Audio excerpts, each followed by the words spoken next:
하나님 아버지 감사합니다. 오늘 또 예, 한 주간을 보내고 또 이렇게 모여서 어, 공부하는 시간을 갖습니다. 오늘도 우리가 배우는 이런 내용들을 통해서 하나님을 알아가고 이 세상을 알아가고 역사를 알아가는데 좀 더 보탬이 되기를 간절히 바라고 소원합니다. 하나님께서 이 가운데 함께하여 주시고 이 모임이 풍성한 은혜가 넘치는 그런 모임이 될 수 있도록 인도하여 주시옵소서. 오늘 강의를 맡은 우리 권민영 목사님에게 은혜를 다하여 주시고 그가 가지고 있는 그 귀한 그 지식을 저희들에게 잘 전달할 수 있도록 하나님께서 인도하여 주시옵소서.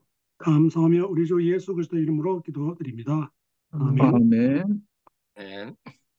예, 오늘은 뭐 광고 드린 대로 권 목사님이 지금 되고 있을 건데, 어, 네, 거기 지난번에는 그리스 로마 신화에 대해서 강의하셨는데 오늘은 이제 고대 그리스 역사 강의하시고 또 다음 주에는 로마 역사를 강의하게 됩니다. 어, 좋은 한번 시간이 되기를 바랍니다.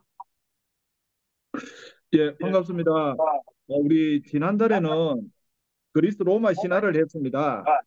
어, 까먹을 좀 되니까 이제 우리가 오늘은 역사를 하는데요. 먼저 이 목사님 소리가 자료를 울리는데 두 개를 하시면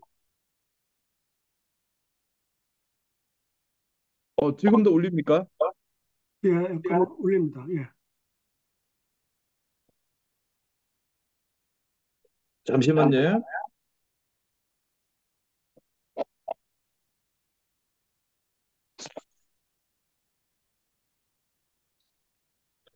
지금도 울립니까? 예. 어, 그럼 이거 소리 하고 두 그다음 개를 켜놨습니까? 하나는 그 음성 그걸 안 했는데 그렇네요. 그러면 요금 끄겠습니다. 예, 예, 죄송합니다. 뭐 될 겁니다. 예, 예.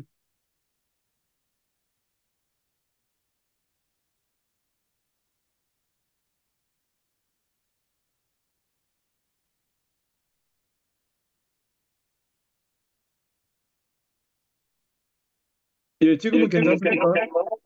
지금도 울리는데 그럼 제가 아닌데. 그럼 누가 그 전부 다 모두 음소거를 해야 될 것 예, 같아요. 음소거를 다 해주세요. 본인들 음소거를 다 해주세요. 음소거를 다 해주세요. 한번 이야기해 보세요. 예, 지금은 어떻습니까? 지금도 그런데 제가 한번 확인해 네. 보겠습니다. 잠시만요. 예. 음,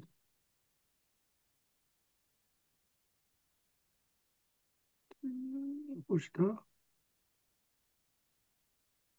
끝난데 제거를 쳐놨거든요. 여기 샬롯 돼 있는 분 누구신가 모르겠다. 전영애 선생님. 예, 끄셨네. 예, 그 한번 이야기해 보세요. 예. 지금은 괜찮습니다. 예, 감사합니다. 예, 먼저 이 자료를 우리 김성우 장로님께서 좀 편의를 제공해 주셨습니다. 제가 몇 카트를 좀 부탁드렸더만 그냥 통째로 주셔가지고 김성우 장로님 자료하고 그리고 이제 강남대 강경락 교수님 자료를 제가 이 PPT 만드는데 도움을 받아서 오늘 강의를 합니다.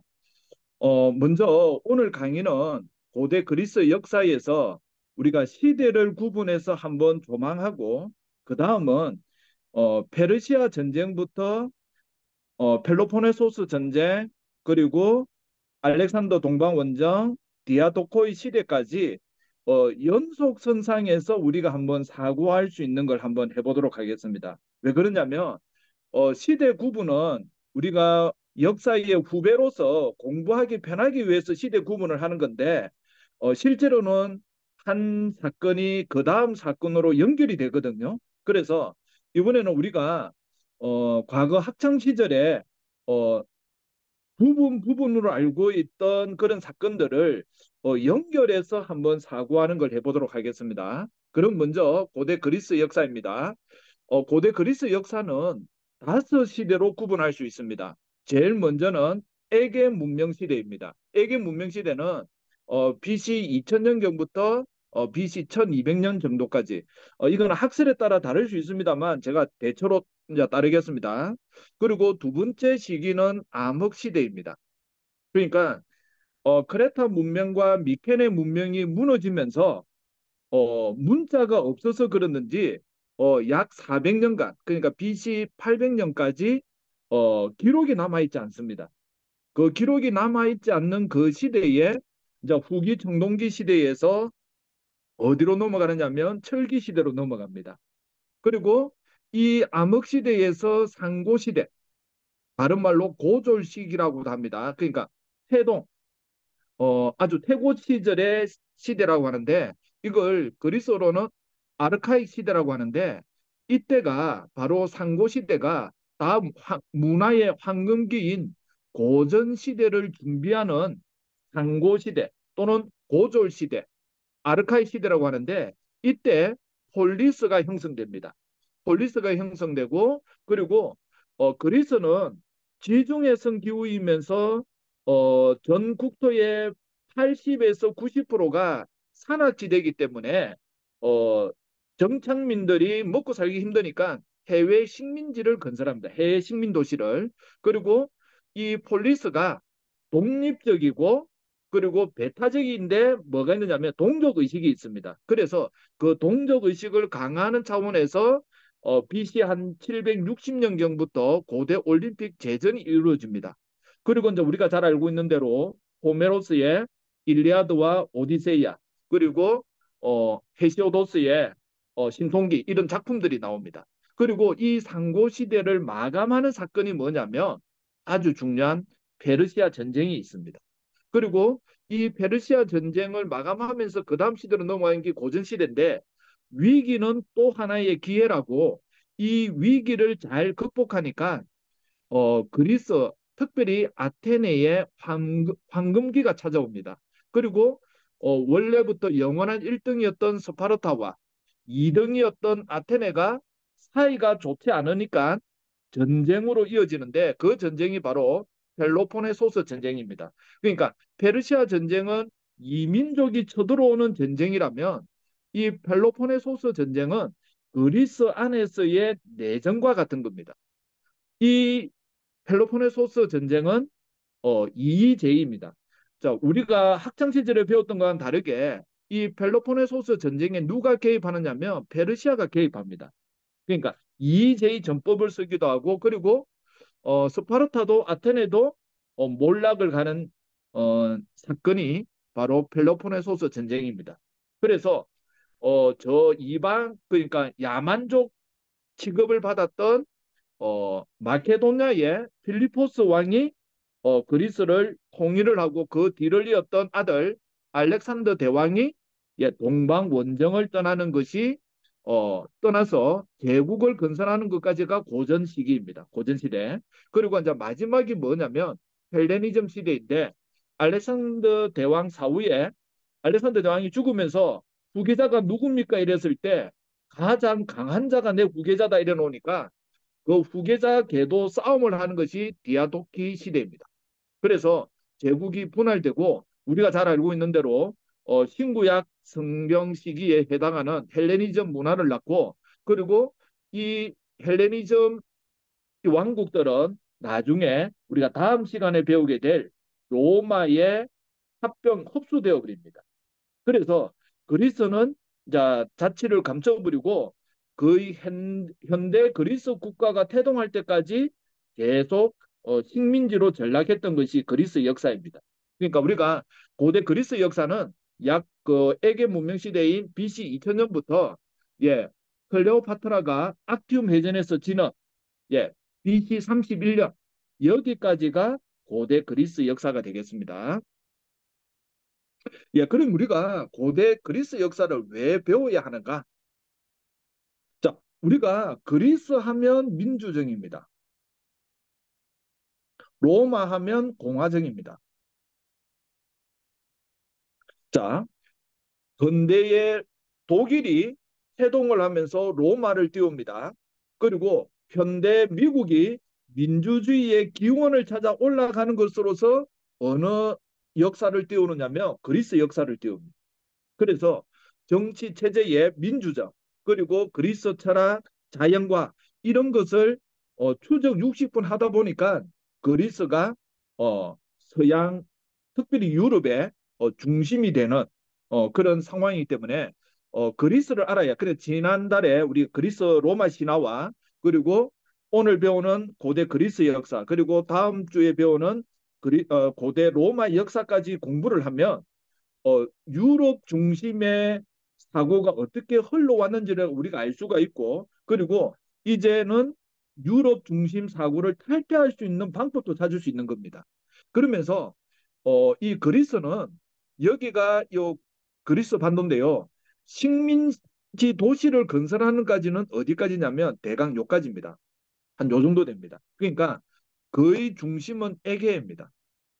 그런데 나중에 로마는 지중해가 중심이 되는 이 판도로 세력의 판도가 넓어집니다. 그래서 그리스가 낳았던 사상, 정신을 나중에 로마가 땅만 차지하는 것이 아니라 뭘 하느냐면 그 사상을 흡수해서 로마가 실용주의 노선으로 걸어가는 데 있어서 아주 중대한 역할을 합니다. 자, 그러면 우리 이제 그리스를 보면 그리스는 문명은 크게 세 가지입니다. 크레타 문명, 이 크레타 문명은 크레타 섬에서 일어났죠. 그리고 지금의 펠로폰네소스 반도에서 일어났던 그리스 본토의 미케네 문명. 그리고 또 하나는 델로스 섬을 중심으로 한 섬을 중심으로 일어났던 문명을 키클라데스 문명이라고 하는데 이 키클라데스는 우리가 영어의 서클, 예, 원, 동그라미를 의미합니다. 요 세 개의 문명이 에게 문명이라고 합니다. 자, 우리 에게 문명을 보면 그리스와 에게에 있었던 청동기 시대 문명입니다. 그러니까 여기 이오니아 반도 쪽하고 밑에 요 밑에 있는 이집트 문화를 받아들여서 그리스의 본토로 연결해주는 초창기 문명은 크레타 문명입니다. 여기 크레타 섬에 카노소스 궁전이 있는데 이 궁전을 중심으로 해서 유물 유적이 남아 있습니다. 그리고 본토는 예, 미케네 문명인데 그래서 우리가 쉽게 말하면 예, 크미 덤이라고 합니다. 크레타 문명은 미노아 문명, 미노스 문명, 그리스 본토는 미케네 문명. 예, 크미, 금이 이렇게 외우면 되겠습니다. 자, 크레타 문명은 조금 전에 말씀드린 대로 어디가 중심이냐면 예, 코노소스 궁전입니다. 이것을 에반스라는 영국 학자가 예, 발굴을 했습니다. 자, 그러면서 이 미노스라는 말은 우리가 지난 그리스 로마 신화할 때 제우스가 반했던 여인이 있죠. 페니케아 공주, 에우로페.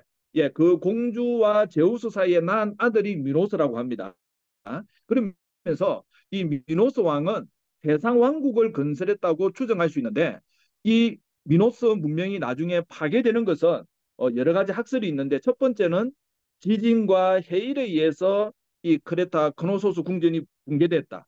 두 번째는 오리아인이 넘어와서 이 궁전을 파괴했다. 그러니까 바다 민족 멸망설하고 지진 해일에 의해서 궁전이 파괴됐다는 그런 설이 있습니다. 자, 여기 크레타 섬이다 보니까 여기 메소포타미아, 여기 남쪽이 이집트, 그리고 유럽으로 이렇게 연결해주는 통로에 있습니다. 자, 그 다음 이 암흑 시대는 자, 후기 청동기 시대의 끝자락, 우리 지난 시간에 배웠던 트로이 전쟁이 신화의 세계 끝자락과 역사의 무대가 시작되는 경계선상에 있는 겁니다. 그러니까 BC 한 12세기 전후로 해서 트로이 전쟁이 일어났는데 이 전쟁의 여파인지는 모르겠습니다만 미케네 문명도 예, 파괴가 되는 겁니다. 그리고 도리아인이 정착하면서 고대 그리스는 이제 철기 시대가 시작됩니다. 그리고 이 암흑 시대는 약 400년에서 350년간인데 흔적이 남아있지 않습니다. 그리고 이 암흑시대에서 상고시대로 넘어가는 데 있어서 중요한 현상 세 가지가 있는데 첫 번째는 폴리스가 형성된다는 것. 두 번째는 호메로스에 의해서 일리아스와 오디세이아가 이제 기록이 됩니다. 그리고 세 번째는 페니키아 문자가 들어옵니다. 페니키아 문자. 자, 우리가 잘 알고 있는 알파벳이죠. 이 알파벳 문자에 의해서 이제 이 상고 시대부터는 기록이 남게 된다는 겁니다. 자, 그러면 우리가 폴리스에 대해서 한번 알아보겠습니다. 우리 폴리스 하면 우리 학창 시절에는 뭐라고 배웠습니까? 폴리스 하면 우리 도시 국가라고 배웠습니다. 근데 이 도시 국가라고 하면 반은 맞고 반은 틀립니다. 자, 우리 폴리스 하면 그리스는 이 산악 지형 때문에 폴리스가 많이 형성되고 이 폴리스가 형성되면서 왕정이 무너집니다. 그런데 이 폴리스를 우리가 기억하려면 우리 과일 중에 포도송이를 한번 생각해 보십시오. 포도라는 하나가 있지만 포도 안에 한 송이 안에는 포도 알이 각각이 하나씩 다 있습니다. 그래서 아리토텔레스 아 선생은 폴리스가 한 170여 개 있었다고 말하고 있고요. 다른 학자들은 이 고대 그리스의 폴리스가 무려 1000개 정도가 있었다고 합니다.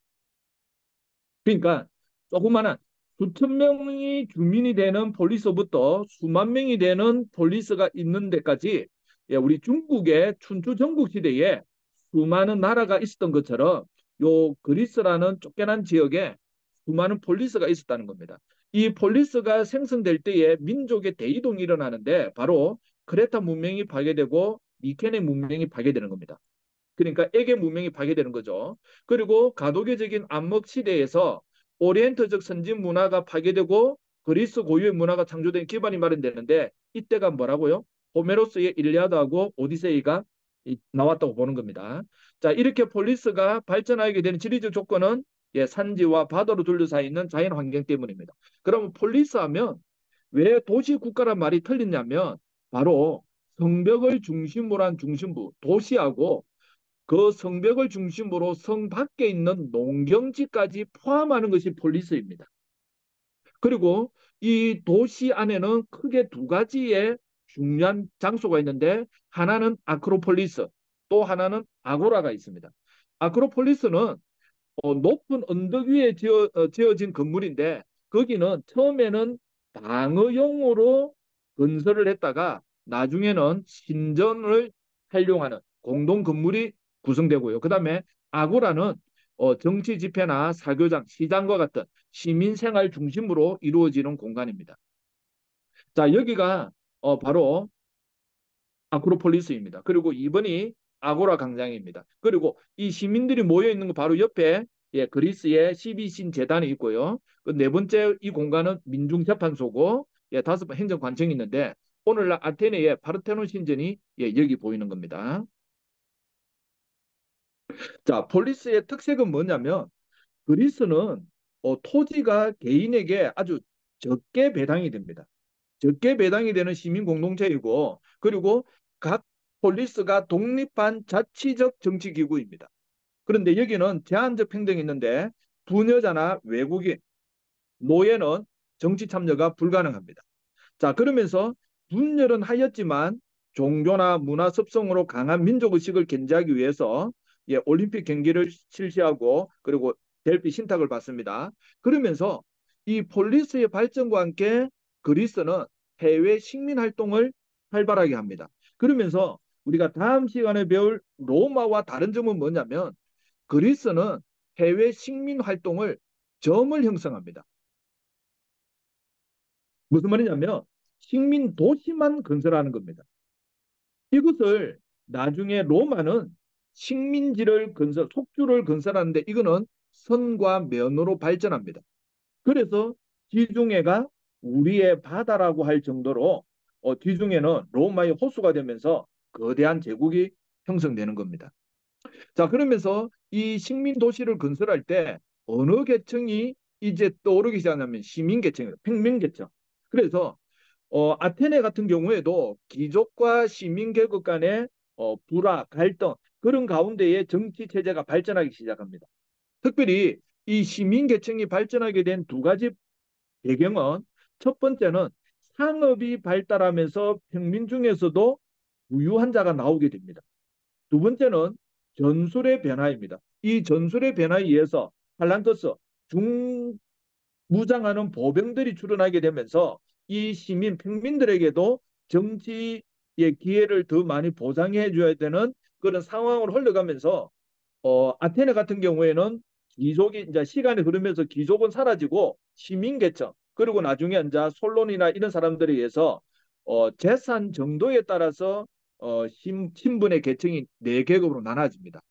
자, 그러면서 상고시대 8세기 중엽부터 해외로 진출해서 새로운 폴리스를 건설하는데, 자, 예를 들면 우리가 성경에 나오는 고린도 교회 있지 않습니까?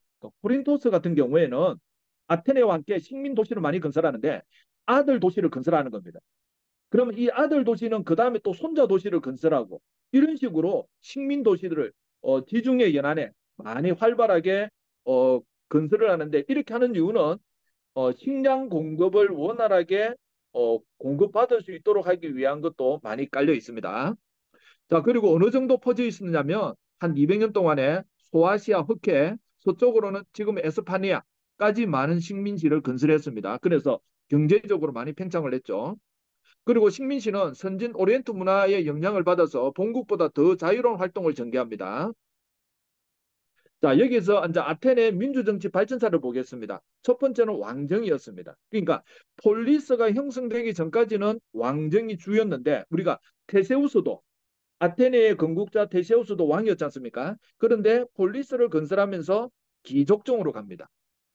이 귀족정에서 중요한 해인은 어, 아레오, 아레오파고스라는 해인데 이것이 나중에 근검정치, 참주정치로 가면서 이 해이의 권한이 약해집니다. 그러면서 이 왕을 없애는 대신에 9명의 집정관, 아르콘, 그리고 어, 상업이 발달하고 화폐 경제가 보급되면서 평민들의 발언권이 강화됩니다. 그리고 또 하나 아까 말씀드린 대로 시민 계급의 중무장 보병 군대가 이제는 주축이 되니까 평민의 지위가 향상됩니다.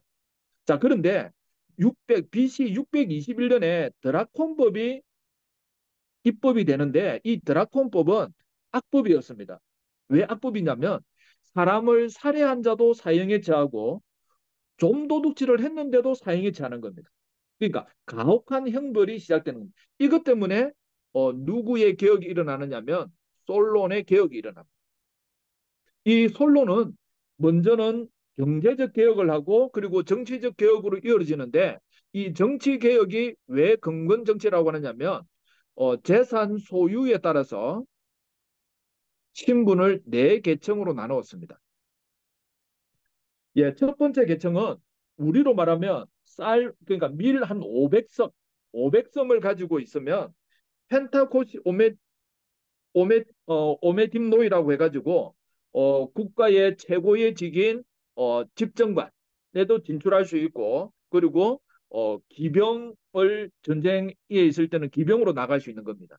그리고 두 번째는 지페이스라고 300섬을 가지고 있는 역시 기병으로 전쟁에 나갈 수가 있습니다. 그러니까 고대 아테네 같은 경우에는 국가가 무장을 시켜주는 게 아니고 각 개인이 무장을 하고 나가서 전리품을 획득하면 재산이 늘어나는 겁니다.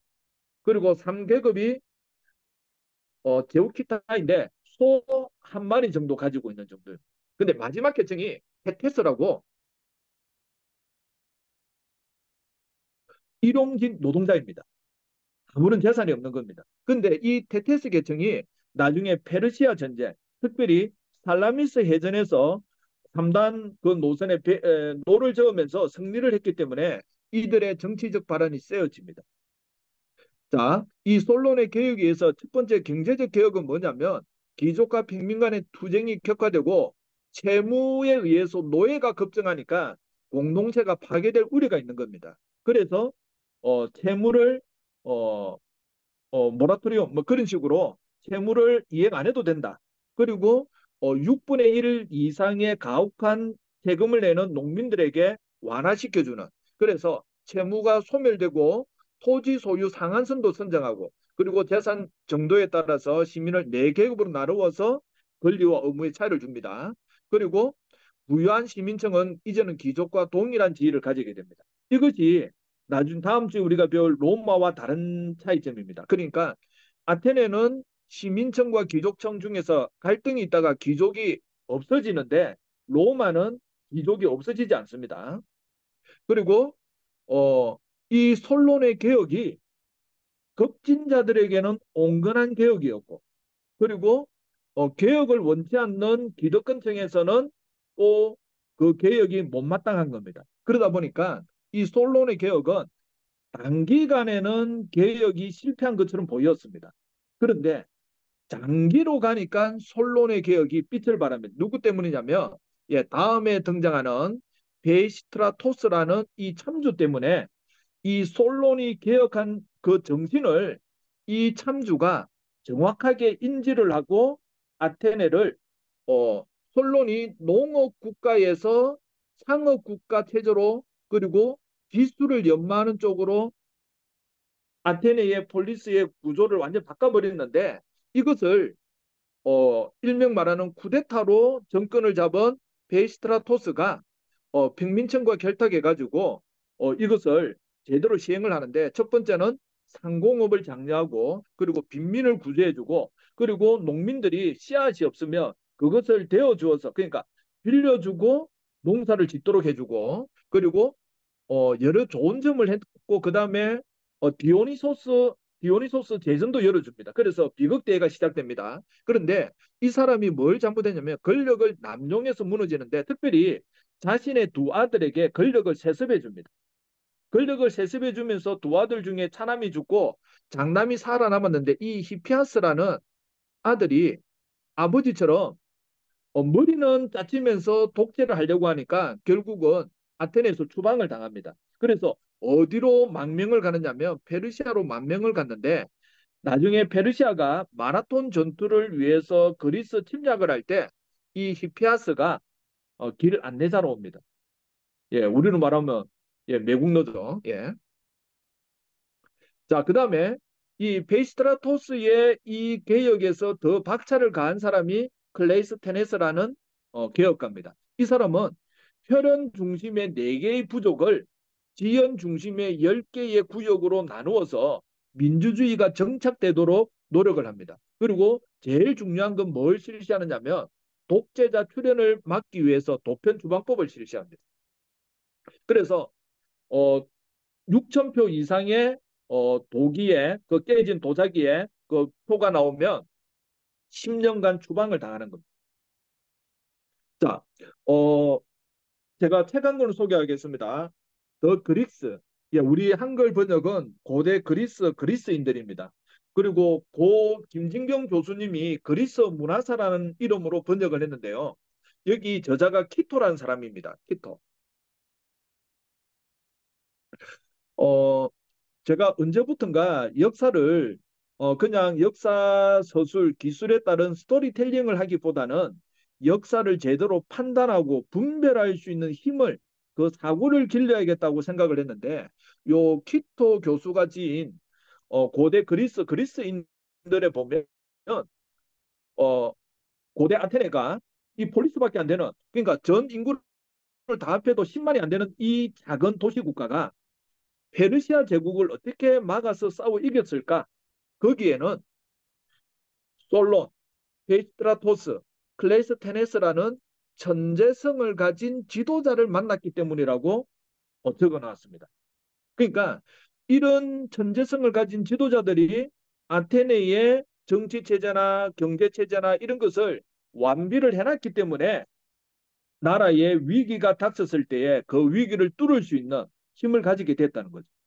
예, 그래서 키토의 고대 그리스인들을 보면 그 당시 문화도 잘 알 수 있는데 나중에 배운 우리가 스파르타 같은 경우에는 헬로타이라는 국가 노예가 있는데 아테네는 개인 소유의 노예가 있는데 그 노예가 로마처럼 한 가정에 뭐 400명, 몇천 명이 있는 게 아니고 2명에서 5명 정도가 있는 겁니다. 그러면 생산성이 그래 높지 않는 아테네가 어떻게 러닝 소사이어티, 학습 사회로 갈 수 있었느냐? 예, 거기에는 근검절약, 절제하는 생활을 하고 있었기 때문에 부모가 학습을 하고 그 자녀가 그 배울 수 있는 토대를 마련했다고 하는 겁니다. 그게 나중에 우리가 배우는 고대 그리스 아테네의 황금기인 고전 시대가 되는 겁니다. 자, 그리고 클레이 케네스가 개혁해 놓은 것을 어, 앞에 두 지도자가 있는데 이 지도자가 넘어서면서 나중에 완전 황금 시대를 연 것이 페리클레스 시대입니다. 이 사람은 약 19년간 집권을 하는데 우리가 말하는 독재자가 아닙니다. 뭐냐면 국회의장직을 19년간 자리를 차지하는 겁니다. 그러니까 이 사람은 밀당을 잘했습니다. 아테네 시민들과. 그러면서 나중에 어, 왕정, 귀족정, 건건정, 참주정 이렇게 민주정으로 오면서 모든 직책을 선출을 하는데 무엇은 선출을 하지 않느냐면 장군직은 선출을 하지 않습니다. 왜냐하면 장군마저도 선출을 해가지고 무능한 자를 세우는 어찌 될까요? 나라의 위기가 닥치면 나라 근간이 흔들리겠죠. 그래서 10명의 장군, 스트라테스 고스라고 하는데 스트라테스 고스인 이 10명의 장군직은 선출하지 않고 반드시 그 능력에 합당한 사람을 장군으로 옹립하면서 지휘권을 주는 겁니다.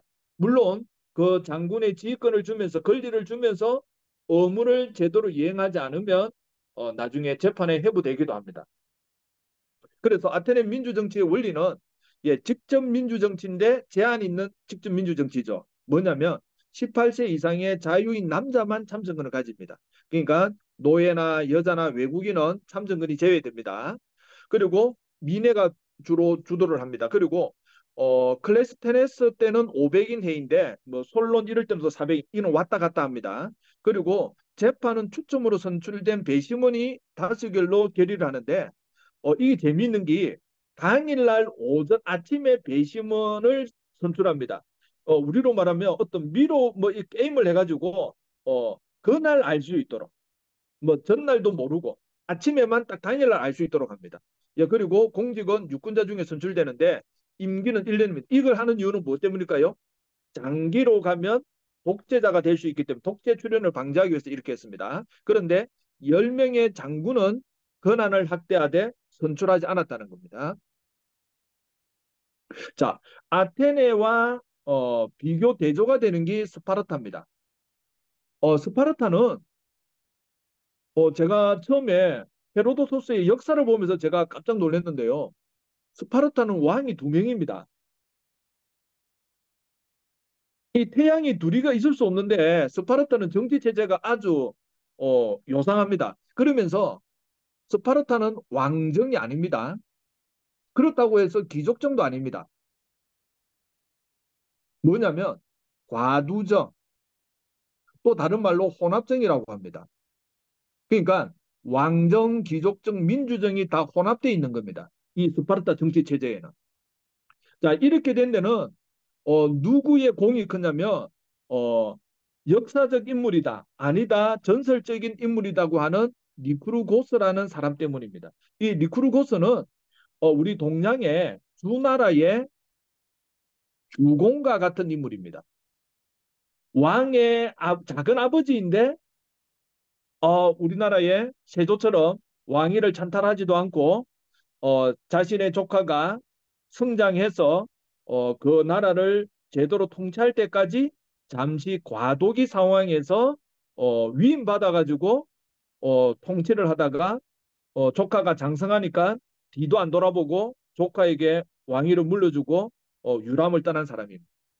이 리크루고스가 궁극주의적 귀족 정치 체제를 구축하면서 완전히 새로운 스파르타의 체제를 만드는데 이 리크루고스에 의해서 스파르타는 뭐냐면 병영 국가가 되는 겁니다. 그리고 농업 국가, 그리고 병영 국가 중에서도 육군 위주입니다. 두 명의 왕이 있는데 왕은 우리가 생각하는 절대 권력을 가진 왕이 아닙니다. 그러니까 전쟁 시나 평상시 죽었을 때 보통의 시민보다 약간의 권한을 더 가지는 쪽입니다. 그리고 이 왕들을 견제하는 사람들을 누구라고 하냐면 에페로스라고 이 5명의 감독관이 왕을 관리 감독합니다. 그리고 우스운 거는 스파르타나 아테네의 정치가나 왕 중에서 페르시아 제국으로 망명을 많이 갔다는 겁니다. 그러니까 자국 내에서 스파르타 내에서 왕들끼리 암투가 있었거나 또는 정치가 중에 권력 기반이 빼앗기면 추방을 당하면 페르시아로 망명을 많이 갔다는 겁니다. 그리고 장로회가 있습니다. 60세 이상 된 장로들 그리고 민회가 그러니까 왜 혼합정이라고 하느냐면 왕정도 있고 귀족정도 있고 시민 민주정도 있기 때문에 혼합정이라고 합니다. 그런데 이 리쿠르고스가 만든 이 법이 스파르타는 끝까지 갑니다. 끝까지 가면서 나중에 스파르타가 무너지게 되는 겁니다. 왜 그러냐면 스파르타가 병영국가 농업국가를 하면서 이 체제를 유지하기 위해서 어떤 정신을 쓰느냐면 금욕 정신을 강요합니다. 그러니까 절제. 그러니까 시민계층인 스파르타코이 같은 경우에는 시민권을 소유하면서 전사계층입니다. 전사계급. 그러니까 날마다 싸우는 기술만 연마하는 겁니다. 그리고 이들에게 니크루고스는 토지를 균등하게 분배를 해주는 겁니다. 먹고 살 수 있도록 해주는. 그리고 공동 식사 제도를 가지고 있습니다. 우리가 플라톤의 국가에 보면 이 스파르타를 이상 국가로 해가지고 전개를 하거든요. 그래서 이 스파르타이오인은 이 전사 계층은 다른 생산 활동을 하지 않고 오로지 싸움을 위해 준비하는데 두 번째 계층이 누구냐면 페리오이코인데 이들은 주변인으로서 자유민인데 정치에는 참여 못하고 수공업에만 종사합니다. 근데 세 번째가 헬로타이라고 국가 노예가 있습니다. 이 아들이 전 국민의 70에서 80%를 차지합니다. 그런데 이 헬로타이들이 노예 반란이 이 스파르타에는 자주 일어났습니다. 그래서 스파르타의 전사는 외적을 막아내는 것도 중요했습니다만 그들의 제1 우선 임무는 뭐냐면 국가 노예 헬로타이의 반란을 진압하고 미리 사전에 차단하는 겁니다. 그래서 스파르타는 그리스 폴리스 국가 중에서 아주 독특한 정치 체제를 가지고 있고 스파르타는 거의 BC 7세기부터 그리스 세계에서 1등 국가였습니다. 1등 국가였는데 이들이 이 스파르타가 1등 국가인데 뭘 못했냐면 정치를 못했습니다. 그러니까 싸움은 잘하는데 정치를 못하니까 나중에 우리가 잘 알고 있는 펠로폰네소스 전쟁에서 승리하고도 기반을 조금 잡았다가 잃어버리는 겁니다. 자, 드디어 오늘 우리 중심인 그리스 페르시아 전쟁으로 가겠습니다. 자, 그리스 페르시아 전쟁. 자, 페르시아가 원정을 왔다고 해서 우리는 페르시아 전쟁이라고 이름 부릅니다. 이 전쟁이 일어난 원인은 어디 있느냐면 오리엔트를 통일한 페르시아와 지중해로 진출하던 그리스 간의 충돌 때문에 전쟁이 일어나는 겁니다. 더 직접적인 원인은 이오니아 반도에 있는 이오니아인들이 페르시아의 무거운 세금에 대항을 하다 보니까 이 이오니아에 있는 밀레토스나 이런 참주들이 아테네와 스파르타의 후원을 받으면서 자유투쟁을 했기 때문에 이 페르시아의 세 번째 왕이었던 다리우스가 추종 60번 하니까 아테네와 스파르타가 있다는 걸 알고 그리스 원정을 가는 겁니다. 그런데 이 이오니아 반란은 BC 499년에 일어납니다. 그리고 나중에 다리우스 그의 아들 크세르크세스까지 실제로 그리스 원정을 가서 끝난 거는 479년까지입니다. 그러니까 약 20년간 전쟁인데 실제로 페르시아와 아테네가 휴전 회담을 파친을 맺은 거는 BC 449년입니다. 그러니까 우리가 학교 세계사 교과서에서 배우는 대로 간단하게 어디서 선을 딱 그을 수 있는 게 아니라 전쟁이 지리멸렬하게 끌었다는 겁니다. 그리고 이 449년이면 우리가 잘 알고 있는 대로 그리스 내전이 일어나는 펠로폰네소스 전쟁하고도 요 사이에 맞물려 있습니다. 그러니까 제가 오늘 강의 초두에 말씀드린 대로 페르시아 전쟁 따로, 펠로폰네소스 전쟁 따로 이렇게 공부할 수 있는 게 아니라 이거 연속선상에서 봐야 그리스가 어떻게 영광을 차지했다가 몰락을 하고 그리고 마케도니아가 일어났다가 나중에 분열되면서 로마에게 흡수되는지 그 일련의 과정을 알아야 우리가 역사를 제대로 꿰뚫을 수 있다는 겁니다. 자, 그러면서 우리가 1차는 BC 492년 원정을 왔는데 폭풍으로 실패를 합니다. 그리고 2년 뒤 BC 490년에 다리우스 1세가 아테네를 지기 위해서 마라톤 만에 상륙을 했는데 상륙한 지 약 1시간 만에 아테네의 밀티아데스 장군에 의해서 패배를 하는데 아테네는 전사자가 192명이고 페르시아는 약 6,400명이었습니다. 그래서 어, 이 페르시아와 전쟁을 하기 전까지 이 마라톤 전쟁 있기 전까지는 아테네 시민들은 페르시아하면 뭐 오줌을 자길 정도로 두려워했는데 막상 붙어 보니까 특별히 또 지도자가 좋았습니다. 밀리타에대해서 이 장군에 의해서 아테네가 승리를 하게 됩니다. 자, 이때 스파르타는 그 자국 내에 어떤 제전 그러니까 그 신전에 제사를 지내야 되는 상황 때문에 오지 못했는데 이때부터 아테네가 그리스 연합 쪽에서 자 맹주로 갈 수 있는 길을 열게 됩니다. 그리고 다리우스는 재차 침공하려고 준비하다가 화병으로 죽고 그의 아들 크세르크세스가 예 BC 480년에 예 우리로 말하면 다국군을 다적 그 여러 민족을 형성된 혼합군을 형성해서 쳐들어오는데 헤로도토스에 보면 뭐 지사병까지 다 포함해서 한 500만 명이 왔다는데 그거는 너무 뻥이 심한 것 같고요. 보통 학자들은 한 30만 명 정도가 어, 원정을 오지 않았을까 생각하고 있습니다. 그런데 이 3차 침입을 할 때에 누가 아테네의 지도자냐면 데미스토클레스였습니다. 그러니까 BC 480년에 쳐들어오는데 BC 483년에 그리스 아테네에서 은광이 개발됩니다. 광산에서 은이 나오는데 이것을 많은 사람들은 n분의 1로 나누어서 가지자 했는데 데미스토클레스가 페르시아가 다시 쳐들어올 줄 알고 설득을 해가지고 3단 노선 배를 건설합니다. 이것이 앉아 아테네가 해군으로서 급부상하게 되는 해군 국가가 되는 원동력이 됩니다. 자, 그러면서 우리가 이 페르시아 전쟁은 아테네가 이겼다, 페르시아 졌다 이렇게 할 수 있는 게 아닙니다. 왜 그러냐면 페르시아가 이 3차까지 왔어도 어찌 됐을까요? 제국이 망하지 않았습니다.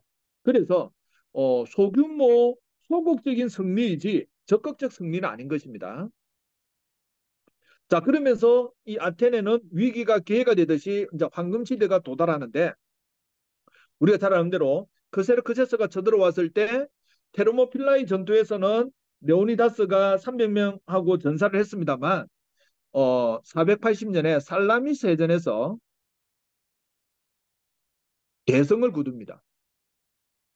대성을 거두면서 아테네가 해군 중심으로 급부상을 하면서 그 다음 해에 479년에 플라타이 전투와 미칼레 해전에서 이기면서 그 이듬해인 478년 BC입니다. 델로스 동맹을 맺게 됩니다. 이 델로스 동맹을 맺게 된 이유는 어디냐면 그리스의 1등 국가인 스파르타는 내몰라라 하는 겁니다. 근데 이제 다른 폴리스들이 아테네 너가 좀 놔줘주면 좋겠다 해서 처음에는 아테네가 좋은 의도로 우호적으로 델로스 동맹을 맺었는데 이것이 시간이 지남에 따라서 이 아테네는 제국으로 나아갑니다. 그래서 아테네 제국이라고 하는 겁니다. 이 아테네가 제국으로 나아가면서 델로스 동맹의 회원 폴리스들에게 갑질을 하는 겁니다. 그러면서 그 모아진 기금은 나중에 페리클레스가 아테네에서는 좋은 지도자인데 그리스 전체로 보면 좀 부정적인 요소가 있는데 그 중에 하나가 뭐냐면 델로스 섬에 놓아뒀던 그 금고를 아테네 파르테논 신전에 옮겨서 그 군자금을 아테네만을 위해서 사용하는 겁니다. 그리고 거기에 대해서 반기를 드는 폴리스는 가차없이 제거를 하는 겁니다. 자, 그렇게 하다 보니까 이 아테네가 상승하는 것에 대해서 코린토스나 테베 이런 폴리스들이 3등 국가들이 큰 형님인 스파르타에게 고자질을 하는 겁니다. 그러다 보니까 스파르타하고 아테네가 갈등 구조가 깊어져서 전쟁이 발발하는 것이 바로 펠로폰네소스 전쟁입니다. 이 펠로폰네소스 전쟁은 스파르타도 원치 않았고 아테네도 원치 않았습니다. 하지만 다른 나라들이 부추기고 또 의외의 장소에서 전쟁이 터지면서 확전이 되어가지고 27년간 전쟁을 하게 되는데 이 27년간 전쟁이 우리나라 6.25 전쟁처럼 전선이 확실하게 선이 꺼져 있는 게 아니고 이 동맹 국가에 따라서 있었기 때문에 전쟁이 산발적으로 여러 곳에서 일어납니다. 그러다 보니까 피해가 더 심하고 결국은 이 펠로폰네소스 전쟁은 그리스 전체 국가가 몰락의 길로 들어서게 됩니다. 자, 그러면서 예, 또 펠로폰네소스 전쟁을 조금 더 깊게 들어가겠습니다. 이것을 전반부와 후반부로 나눌 수 있습니다. 펠로폰네소스 전쟁의 전반부의 지도자는 우리가 잘 알고 있는 대로 페리클레스를 생각하면 됩니다. 후반부에 펠로폰네소 전쟁의 후반부의 아테네의 지도자는 알키비아데스라는 인물입니다. 페리클레스와 알키비아데스를 비교 대조하는 것이 아주 중요합니다. 자, 페리클레스가 펠로폰네소스 전쟁을 하자고 판단한 이유가 어디 있느냐면 아테네와 그리고 항구가 있는 페레우스 사이에 성벽을 건설합니다. 이것은 누구의 처음 아이디어냐면 테미스토클레스의 아이디어였습니다. 그러니까 페르시아가 쳐들어올 걸 알고 군함을 건설해 가지고 살라미스 해전에서 그리스 아테네를 구했던 테미스토클레스가 그 다음에 전쟁은 스파르타와 전쟁을 할 것이라는 걸 예언을 했습니다. 그런데 이 페르시아 전쟁을 마무리하는 과정에서 스파르타의 지도자였던 하시아누스하고 그 사람을 추궁하다 보니까 횡령이 드러났는데 누가 같이 했느냐? 데미스토클레스와 같이 했다는 겁니다. 그래서 하시아누스는 사형을 당하고 데미스토클레스는 망명을 떠납니다. 아르고스를 지나서 어디로 가냐면 바로 페르시아로 갑니다.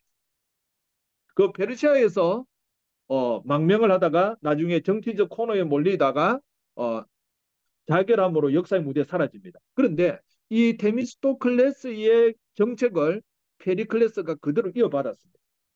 그래서 스파르타와 전쟁을 하면 장기적으로 가면 아테네가 이긴다는 판단을 했습니다. 그 이유는 어디 있느냐면 스파르타는 농업 국가입니다. 그리고 육군 위주입니다. 자, 그 펠로폰네소스 반도에서 아테네까지 오는데 한 3, 4일이 걸립니다.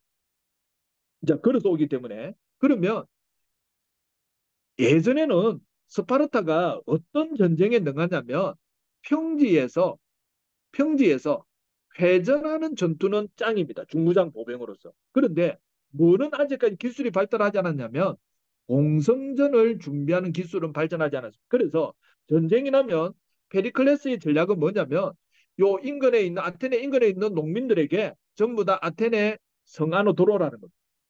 그래서 성에서 수비를 하고 스파르타가 쳐들어오면 우리는 해군 배를 가지고 어떻게 한다? 예, 스파르타를 친다는 겁니다. 그래서 장기적으로 가면 우리는 아테네는 돈이 많고 스파르타는 육군 위주의 농업 국가이기 때문에 돈이 없다는 겁니다. 그렇기 때문에 페리클레스를 이긴다고 내다봤습니다. 그런데 페리클레스가 뭘 못 봤느냐면 역병을 생각을 못했습니다. 아테네가 이 농토를 버리고 들어오니까 갑자기 조그만한 폴리스 이 도시에 20만 명이 버글버글 하니까 이유를 알 수 없는 역병이 돌면서 전사 군인 중에서 4분의 1에서 3분의 1이 죽고 시민들은 그 2분의 1까지 죽게 됩니다. 그리고 어, 페리클레스가 취한 전략을 젊은 청년들은 이해가 안 됐습니다. 왜냐하면 스파르타가 쳐들어오면 전쟁을 하면 되는데 전쟁을 안 하니까 부익기를 한다고 이 아테네의 올리브 나무나 이런 걸 진다 불을 질러버리는 거예요. 그러니까 이 욱하는 이 청년들은 나가서 싸우자라고 계속 페리클레스 압박을 가합니다. 그때마다 페리클레스는 참아야 된다. 참아야 된다. 그렇게 하는 겁니다. 그러다가 이 역병에 누구도 걸리느냐면 페리클레스도 걸려서 전쟁 3년 차에 페리클레스가 역사의 무대에 사라집니다. 페리클레스가 사라지자 아테네의 지도자는 페리클레스가 A급이라면 한 B급, C급밖에 되지 않는 지도자가 나옵니다. 클레온 그리고 니케아스라는 사람이 대표적인데 클레온은 어, 주전파, 전쟁을 계속 하자는 쪽이고 강경파입니다. 니케아스는 화친파입니다. 주화파입니다. 우리나라 병자호란 때 예, 최명길하고 예, 김상헌을 생각하면 되겠습니다. 근데 이 클레온이 누구하고 맞짱을 뜨느냐면 스파르타의 브라리스타스라는 장군하고 서로 싸우다가 둘 다 전사를 합니다. 둘 다 전사를 하니까 니케아스가 내놓은 평화회담을 스파르타도 받아가지고 그러니까 1차는 400 BC 431년에서 421년까지인데 시칠리아 원정이 시작되는 BC 416년 15년까지 약 한 6년 정도는 평화 시기가 있습니다. 그러다가 이 알키비아데스가 바로 페리클레스의 조카이자 소크라테스의 제자입니다. 이 당시 알키비아데스는 모든 걸 다 가졌습니다. 훈남인데다가 똑똑한 데다가 그리고 집안도 빵빵한 데다가 뭐 재력도 있고 다 가지고 있었는데 페리클레스와 알키비아데스의 근본적인 차이는 어디냐면 이 안은 허영심이 가득 찼습니다. 그러니까 자신의 이익에 더 몰두했다면 페리클레스는 국가 이익을 먼저 따진 거였습니다. 근데 이 알키비아데스가 공을 세워가지고 아테네의 지도자가 되고 싶어서 뭘 추진을 하냐면 시칠리아 원정을 감행합니다. 그런데 페리클레스가 죽으면서까지 내세웠던 전략은 뭐냐면 전쟁을 확대하지 말아야였습니다.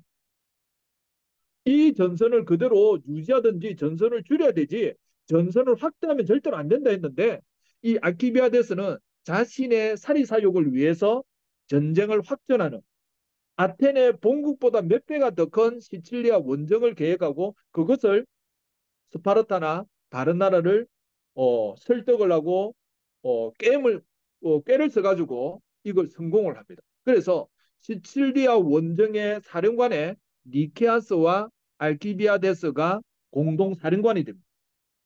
그럼 내일이면 이제 배가 떠나야 되는데 전날 밤에 해괴한 일이 발생합니다. 헤르메스 신상의 남근이 뭉개진 사건이 발생합니다.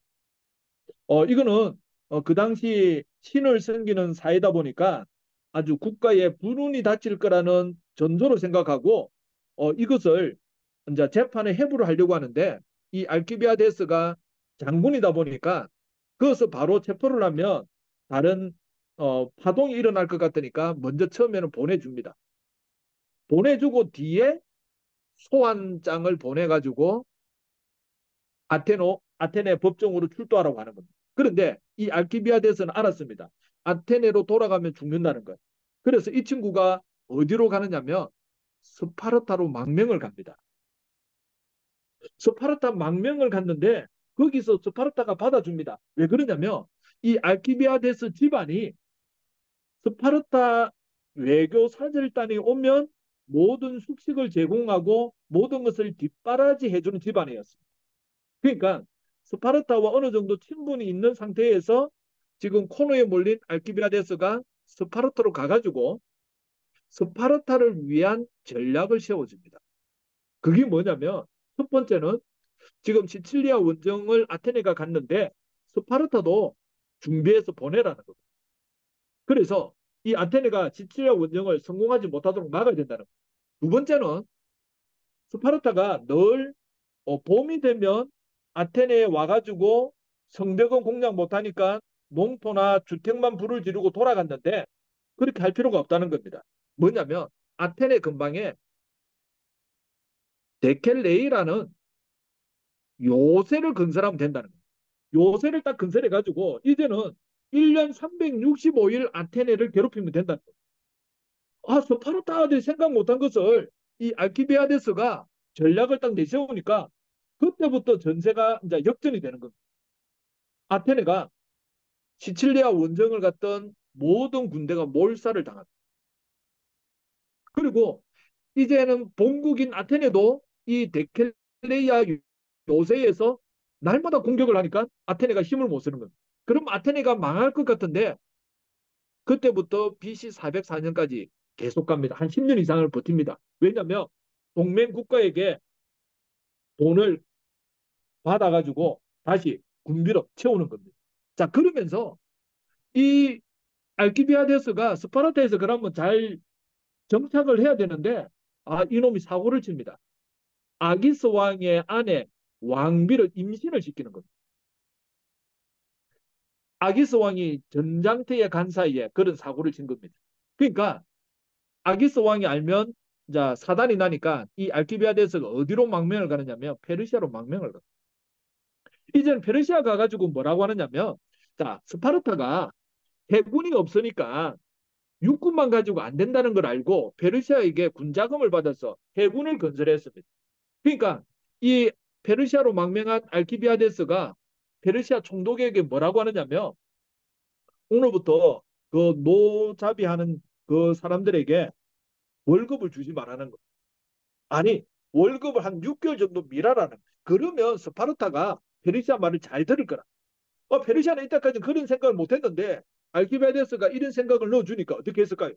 그대로 따라. 그러니까 스파르타가 또 전세가 또 기울이. 그러니까 이 알키비아데스는 스파르타, 아테네 갖고 노는 겁니다. 그러다가 이 페르시아에서도 자신의 입지가 약해지니까 아테네로 돌아가고 싶은 겁니다. 그래서 깨를 써가지고 아테네가 스파르타가 해군이 건설되고 나서 계속 밀렸는데 이 알키비아데스가 주는 전략을 쓰니까 아테네가 이긴 겁니다. 그래서 이제는 알키비아데스가 다시 아테네 본국으로 돌아갈 수 있는 기회가 있었는데 아테네가 엄청난 실수를 하나 저지릅니다. 그게 바로 뭐냐면 아르기누사이 전투라고 아테네 해군이 이겼는데 시신을 수습하지 않고 바다에 빠진 아군을 구조하지 않았다고 8명의 장군을 인해에 그러니까 재판에 회부해가지고 저는 사형을 시켜버립니다. 이때 민회의 회장이 누구냐면 소크라테스였습니다. 우리가 잘 아는 소선생이었습니다. 그러니까 이 소선생이 이런 일은 있을 수가 없다. 지금 전쟁 중인데 장군 한 명이 귀한데 8명의 모든 장군을 제가 있다고 재판에 회부해가지고 사형을 시키면 안 된다. 의장이 반대를 하는데도 민심이 어떻게 됐는지 무조건 죽여야 된다는 거예요. 그래서 아테네 장군을 죽였는데 그 중에 누구도 포함됐느냐면 페리클레스의 아들인 장군도 포함되어 있었어요. 이 장군들을 다 죽이고 그 다음날 되니까 아테네 시민들이 제정신으로 돌아왔는데 이미 때는 늦은 거죠. 이제는 전쟁은 계속 막다른 골목으로 이루고 있는데 장군이 없는 겁니다. 그러다 보니까 마지막 전투 아이고스 포타미 전투에서 아테네는 스파르타의 리산드로스 장군에 의해서 완전히 괴멸을 해버립니다. 그리고 BC 404년에 아테네를 점령하고 페리우스하고 아테네에 있었던 성벽을 허무게하고 모든 함선을 파괴하고 이제는 아테네는 제국의 길을 포기하고 민주정도 포기하고 과두정, 참주정으로 가게 되는 겁니다. 그래서 아테네는 몰락을 합니다.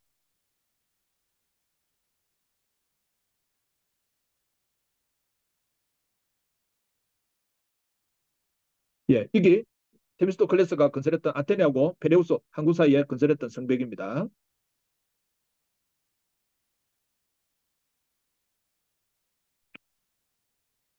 예, 우리가 조금 전에 암흑 시대, 상고 시대, 고전 시대, 헬레니즘 시대를 나누는 주된 원인 중에 하나는 뭐냐면 그리스 예술 작품을 보는 그 시기에 따라서 그 예술품이 다르거든요. 특징이. 그래서 그 시기를 나누었습니다. 이제 어, 마케도니아를 잠시 이야기하고 오늘 마치겠습니다. 자, 마케도니아 왕국은 테베의 식민 왕국이었습니다. 자, 원래 스파르타가 그리스의 짱이 되었는데 BC 371년에 레우토락 전투에서 테베의 에파메니논다스라는 장군이 스파르타를 무찌르고 테베가 이제 그리스의 짱이 되었습니다. 그런데 이때 누가 볼모로 잡혀놓냐면 알렉산더 대왕의 아버지 필리포스 2세가 왕자로 테베의 볼모로 잡혀왔는데 이때 테베의 밀집 장병 팔랑크스 전법을 깨치게 됩니다. 그리고 형을 대신해서 왕위를 잇기 위해서 마케도니아에 돌아간 다음에 자신이 테베에서 배운 군사 기술을 가지고 이 마케도니아의 군대를 형성해서 테베부터 해서 모든 그리스를 장악을 하고 코린토 동맹을 맺게 됩니다.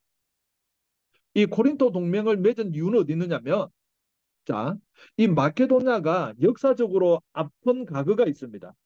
어, 앞에 페르시아가 그리스 원정으로 올 때 마케도니아가 먼저 정복을 당해서 길을 안내자 역할을 했습니다. 이 길을 안내자 역할을 하던 시기에 페르시아의 사절단이 왔는데 어, 요즘 말하면 회시 연회가 베풀어지는데 아, 여성 그 후궁들을 성추행을 하는 겁니다. 그때 왕자였던 알렉산더 대왕 아닙니다. 알렉산더 왕자가 세자가 아버지 왕은 빨리 잠자리에 주무시게 하고 이 후궁들을 잠시 빼내면서 뭐라고 하느냐면 2차를 준비하려고 하고 목욕 재개를 시키겠다는 미명하에 젊은 남자 전사들을 후궁 여장을 한 다음에 들여보낸 다음에 페르시아 사절단을 일몰 다 죽여버립니다. 그리고 페르시아에서는 이 사절단이 어디서 없어졌는지를 찾기 위해서 수색대를 보냈을 때 이 알렉산더 왕자가 자신의 여동생 공주를 수색대장에게 시집을 보내면서 그 사건을 무마시켜버립니다.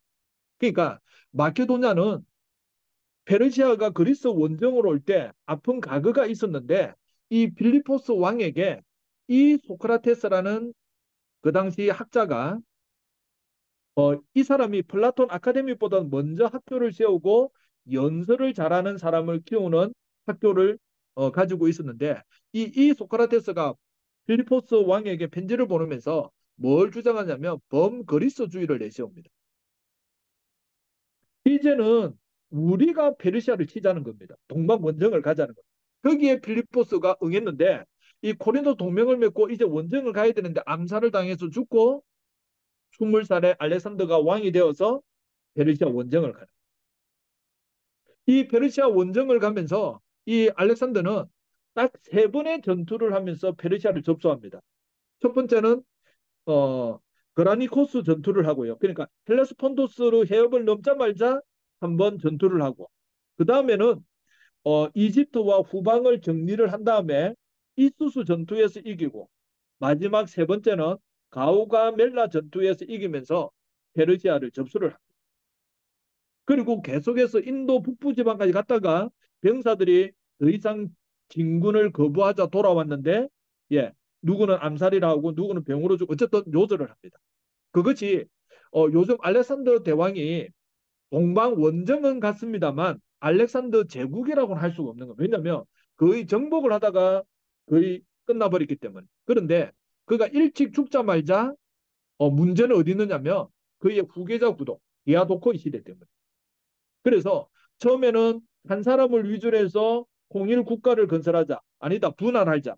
분할하자는 쪽이 이기면서 우리가 잘 알고 있는 대로 우리 이스라엘 땅을 중심으로 포톨레마이오스 이집트를 중심으로 한 이 왕조와 시리아를 중심으로 한 셀루쿠스 왕조가 주축이 되는 거죠. 그리고 마케도니아 왕국이 있고요. 그런데 이 왕국들도 나중에 로마가 동쪽으로 진군을 하면서 마케도니아 전쟁에 의해서 다 흡수 합병돼 버립니다. 그러면서 이 헬레니즘 시대는 세계 시민주의 그리고 개인주의가 삭을 트면서 세계 그 철학이나 이런 것에 있어서 많은 변화가 일어나는 겁니다. 그리고 이 헬레니즘 문화를 로마가 받아들이면서 로마는 사치풍조에 빠지면서 로마의 정신이 해이해지면서 나중에 몰락의 길로 가게 되는 겁니다.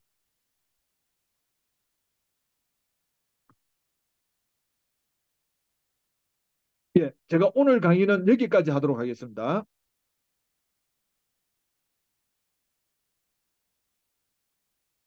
수고 많았습니다.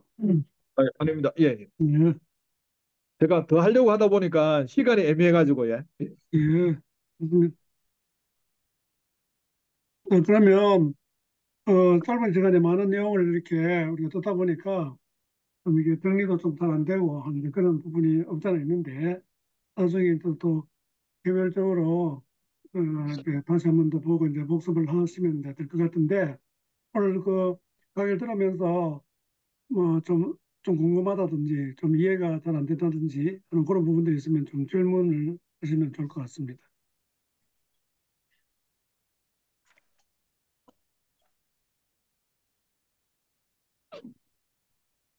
우리 배 목사님 혹시 뭐 질문 없습니까? 예, 오늘 강의 잘 들었고요. 들으면서 이렇게 생각하는 게 보통 이제 역사를 서술할 때 사대 문명 서술하고 그리스 해전에 책을 하나 보니까 그 이유수 분사를 이렇게 쓰고서 그 서술의 틀에 대해서 약간 이제 반박하는 그런 내용들을 이렇게 쓰셨더라고요. 거기는 이제 보통은 이제 유럽 쪽 중심,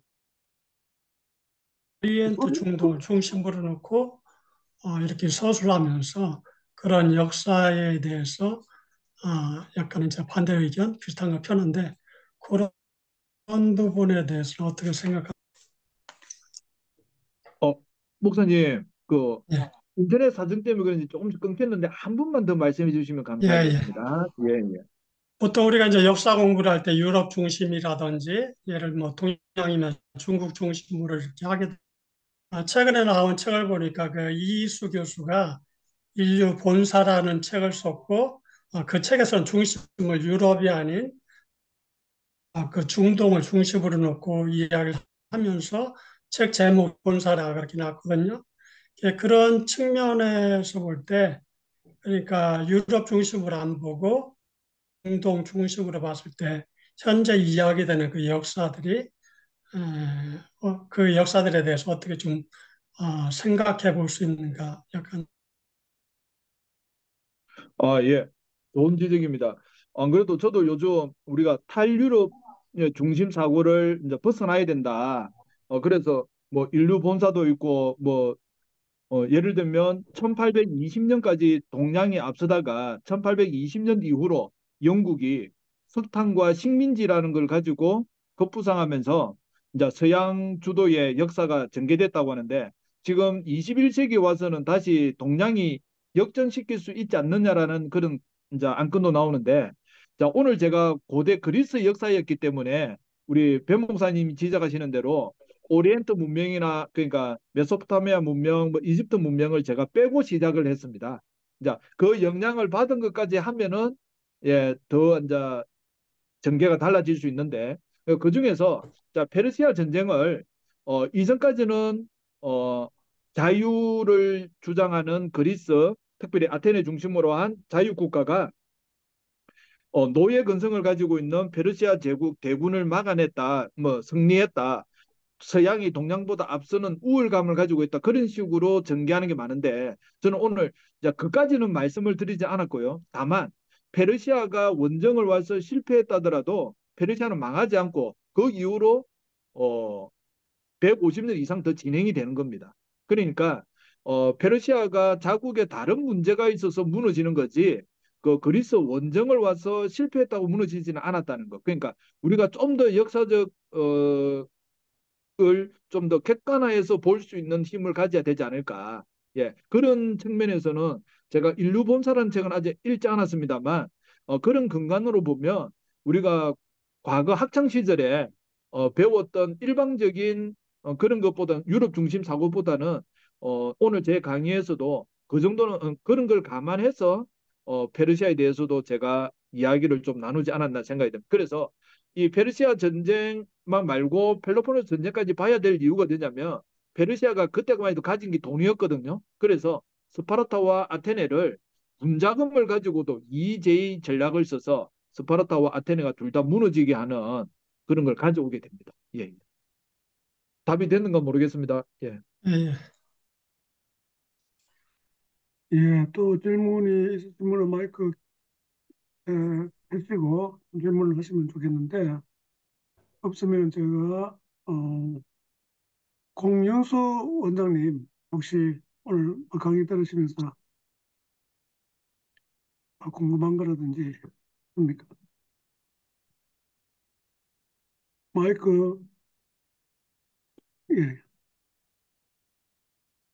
예, 지금 들었던 그 내용들 지난번에 이제 우리 김성호 장로님하고 할 때도 또 들었고 이제 오늘 또 권 목사님한테 이렇게 듣게 되는데요. 이게 참 이 역사가 연대나 뭐 역사들이 참 잘 머릿속에 이렇게 잘 정리가 잘 안 되네요. 그러니까 이제 또 조금 한 번 더 들을수록 조금만 더 이렇게 체계화되어지는 뭐 그런 부분들은 있어서 너무 좋고요. 하여튼 열심히 또 더 듣겠습니다. 그래서 이렇게 이야기를 나눌 수 있을 만큼 그런 정도 될 수 있도록 열심히 따라가겠습니다. 오늘 처음 이 모임에 들어왔는데요. 앞으로 열심히 참석할 수 있도록 하겠습니다. 고맙습니다. 네. 감사합니다. 우리 서 원장님은 좀 이야기하실 거 없습니까? 저는 역사가 좀 딸려가지고요. 예, 오늘 그 말씀 듣고, 아, 열심히 이렇게 연구하시고, 공부하시구나. 그리고 도움이 많이 되겠다. 앞으로 많이 관심 가지고 또 많이 청취하겠습니다. 예, 예, 감사합니다. 제가 그 헤로도토스의 역사라는 책하고 투키디데스의 펠로포네소 전쟁사라는 걸 꼭 한번 읽기를 강추를 드립니다. 그러니까 뭐 다 비판을 하는 점도 있습니다. 비판받는 점도 있는데 헤로도스 역사 같은 경우에는 어, 민족지라고 할 수 있을 정도로 그러니까 아프리카, 아시아, 뭐 유럽까지 많은 그 민족성을 다루고 있거든요. 그리고 어 우리가 모르는 그런 걸 많이 이제 기술을 해놨습니다. 그리고 뭐 운명론이라면 운명론이 될 수도 있는데 어쨌든 페르시아가 왜 그리스를 침공했는가에 대한 것을 조금은 자세히 알 수 있는 부분이 헤로도스 역사에 있습니다. 그리고 투키디데스의 펠로폰의 전쟁사는 재미는 없습니다. 헤로도스 역사에 비하면. 그런데 아주 친밀한 분석을 잘 해놓은 게 투키디데스의 그 역사책입니다. 왜냐하면 어, 국제 관계를 어떻게 봐야 되는지를 알려주는 최초의 책입니다. 그러니까 1등 국가와 2등 국가가 사이가 나쁘면 전쟁으로 간다는 겁니다. 그걸 2013년인가 그레이스 엘슨이라는 교수가 투키디데스의 함정이라는 말을 쓰면서 자신이 근대 한 500년간 조사를 했는데 16개 나라가 1등하고 2등 국가의 사례가 있는데 그중에 두 번을 제외하고는 다 전쟁으로 갔다는 겁니다. 그러니까 스파르타와 아테네의 그 갈등 구조가 전쟁으로 가듯이 근대 이후에 현대까지 1등 국가와 2등 국가는 사이가 좋으면 평화 공존이 가는데 사이가 나쁘면 갈등이면 전쟁이 간다는 겁니다. 지금 G1, G2가 미국, 중국이지 않습니까? 그걸 볼 수 있는 토대가 투키디데스의 펠로포네스 전쟁사에서 나오는 겁니다. 왜냐하면 그 펠로포네스 전쟁사는 전쟁과 역병과 내전, 이 내전이 정말 처절한 거였습니다. 인간의 잔혹성을 완전히 보여주는 거예요. 왜냐하면 아테네는 자기 동맹국가가 민주정으로 가기를 원하고요. 스파르타는 자신의 동맹국가가 자신들처럼 과두적, 혼합적으로 가기를 원하기 때문에 자국 내에서 정파가 다르면 하루아침에 살육이 벌어졌습니다. 특별히 채권자와 채무자의 관계는 더 악랄했습니다. 그것을 투키디데스가 여과 없이 기록을 해놨거든요. 그리고 제가 그 펠로포네 전쟁사를 페리클레스하고 알키비아데스로 비교할 수 있다고 한 것도 그 앞에 그 안에 보면 페리클레스의 주옥 같은 연설문이 있습니다.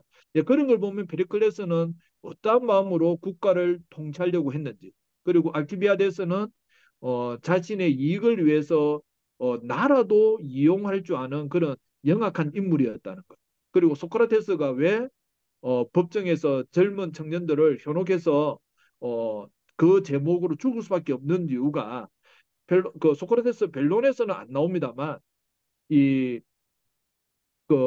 투키디데스의 별본 전쟁사뿐만 아니라 또 하나가 뭐냐면 어, 칼 세이건이라는 교수가 지은 벨로포는 전쟁사가 있습니다. 거기에는 뒷부분까지 다 기록이 되어 있거든요. 그걸 보면 소크라테스가 고뇌하는 지식인으로서 모두가 예라고 할 때 노를 할 줄 아는 참 서성이었다는 겁니다. 예, 그런 관계를 우리가 제대로 알고 나면 그냥 단편적 지식보다는 연결해서 보면서 통찰력을 가질 수 있는 게 저는 최근에 제가 깨닫는 거는 역사는 통찰력을 가져야 된다. 남이 못 보는 걸. 예, 그런 걸 보는 데 있어서는 단순하게 2차, 3차 자료에 분석해 놓은 책뿐만 아니라 1차 원전 자료를 보는 것을 저는 꼭 권하고 싶습니다. 예. 예. 우리 고부신성 선생님은 오늘 좀 들으시고 또 뭐 어떠셨는지. 아, 네. 저는, 이제, 저는 옛날에 가오가멜라 전투 있지 않습니까? 그러니까, 알렉산더하고 그 페르시아의 전쟁을, 그 영화로 한 게 알렉산더라는 영화가 있었거든요. 그 영화하고, 그 다음에 이제, 내셔널 지오그래픽사에서 그걸 또 이렇게 아주 디테일하게 전쟁을 분석한 그거를 재밌게 읽었는데, 어, 그런 생각이 나면서 이제, 이 전쟁이라는 것에 대해 요즘도 이제 전쟁이 많이 생기니까, 아이, 그 전쟁이 지금 그 우리 구약에도 전쟁이 굉장히 많이 나오지 않습니까? 그죠?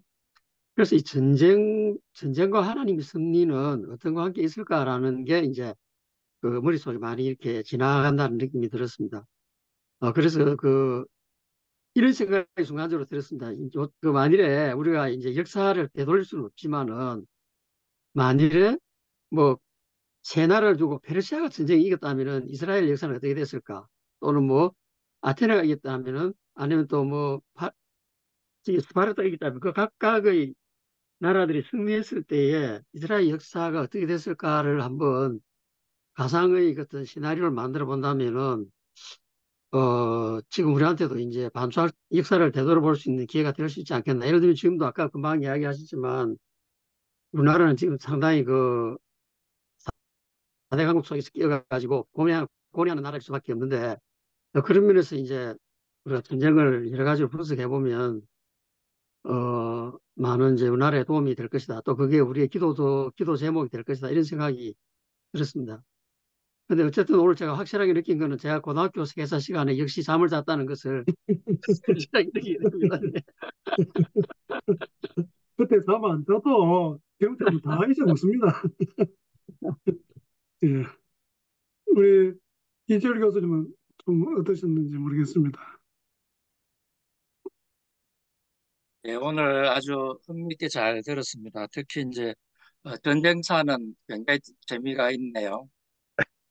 어, 그런데 이제 하나 질문 드리고 싶은 거는 이제 아테네와 스파르타가 이렇게 이제 경쟁을 하다가 결국은 스파르타가 승리를 하고 뭐 이렇게 되는데 그러면 이 이제 경쟁 라이벌 관계에 있는 그 정치 체제가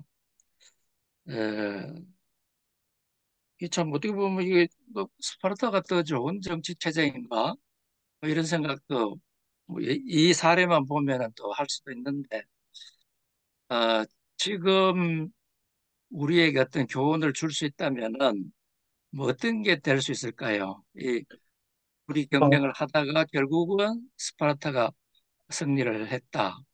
이 예, 사례가 예, 주는 교훈이 뭘까요? 예, 교수님 좋은 지적입니다.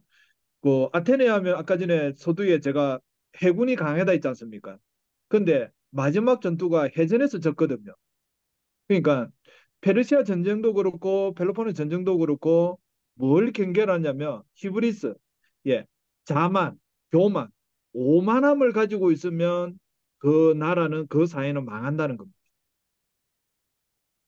그리고 스파르타는 승리는 했습니다만 승리자의 저주가 임했는데 그게 뭐냐면 니쿠르고스가 개혁했던 금욕적 정신을 지도자 시민계층이 계속 가지고 가야 스파르타가 유지가 되는데 돈 맛을 알았습니다. 페르시아 전쟁 이기면서부터. 그리고 페르시아가 돈으로 계속 스파르타를 매수를 하다 보니까 지도자들이 거기에 넘어가게 되었습니다.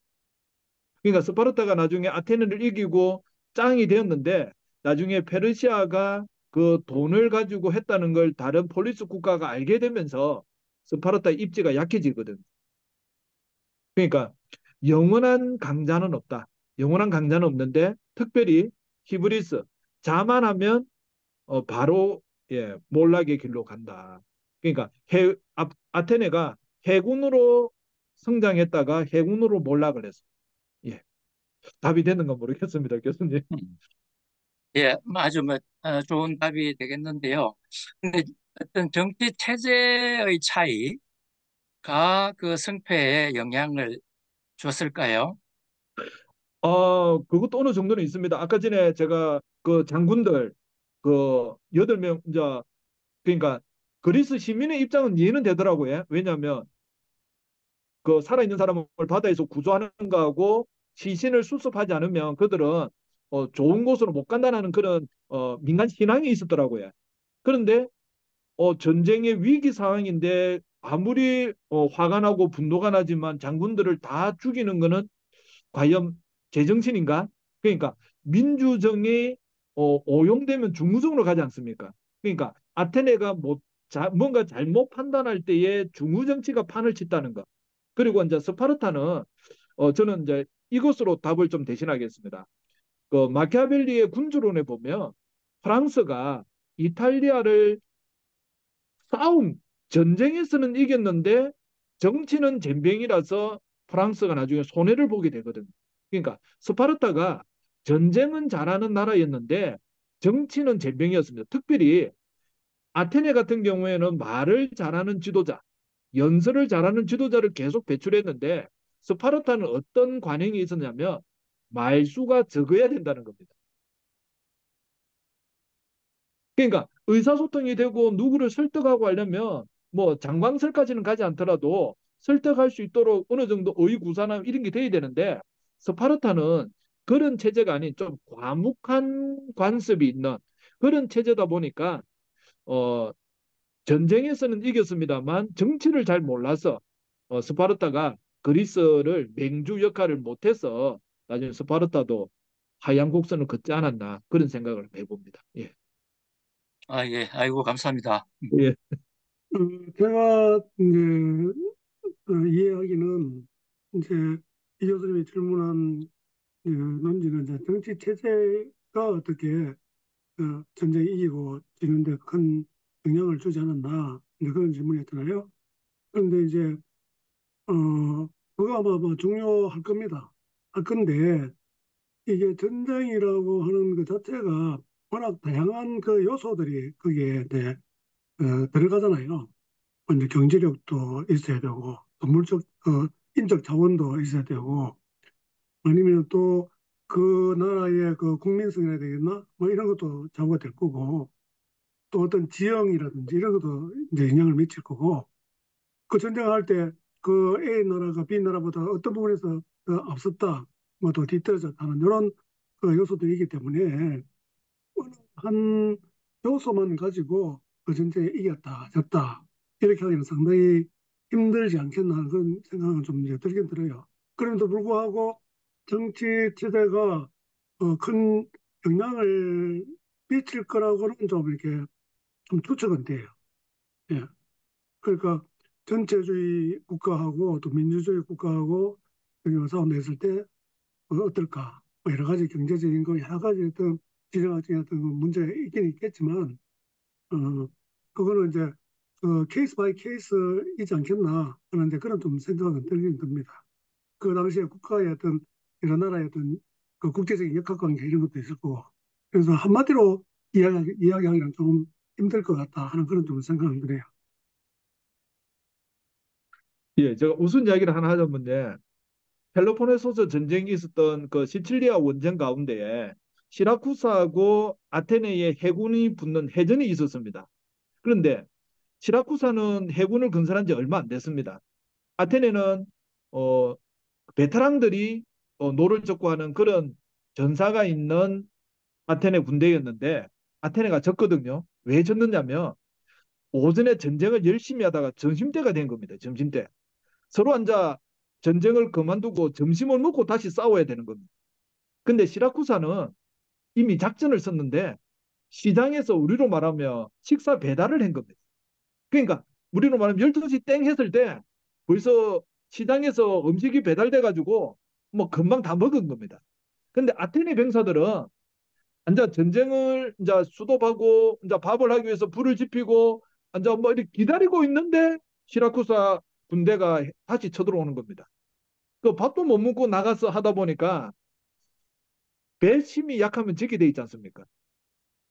아테네가 거기에서 완전 해전을 불능 상태로 빠지게 되거든요.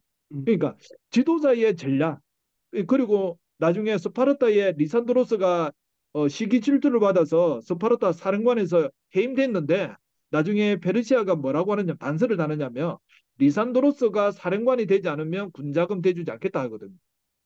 그래서 리산드로스가 다시 총사령관이 되니까 아까 말씀드렸던 마지막 전투에서 스파르타가 대성을 하면서 전쟁이 끝나고 버리거든요.